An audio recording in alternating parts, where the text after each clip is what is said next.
Hello guys, নমস্কার সবাইকে। আজকে নতুন একটি ব্লগ নিয়ে আসছিলাম। এটা ছিল সকালবেলা, পুজো দিয়ে দিনটি শুরু করলাম। এখন নাস্তা তৈরি করছি, সকালের জলখাবার। এখানে আলু তরকারি হচ্ছিল আর লুচি হবে।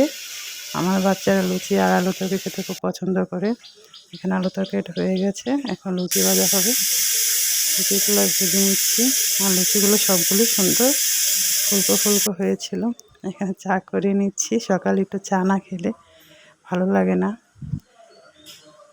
তারপর এখানে শান্তিতে বসে একটু চা খাচ্ছিলাম। সকালে চা খাওয়ার একটা রুটিন।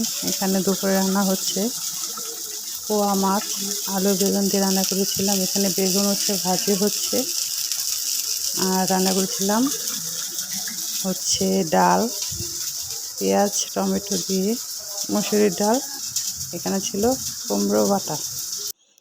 বিকালে একটু ছাদে গিয়েছিলাম। এই দেখো, এগুলো আমার গাছ। এগুলা সবগুলো আমি ডাল থেকে চারা করেছি। আর চারা করতে আমার অনেকটা সময় লেগে গেছে গাছগুলো থেকে, কিন্তু এখন যখন ফুল হয় তখন খুব ভালো লাগে গাছগুলো থেকে। এগুলো অনেক কষ্টের ফসল বলতে পারো। গাছগুলা বাঁচিয়ে রাখতে, যত্ন করতে অনেক কষ্ট হয়। এই ফুলটাও আমার গাছের, আমার ছাদ বাগানের। এই ফুল গাছটা আমি ডাল থেকে চারা করেছি, এটাও ডাল থেকে চারা করেছি।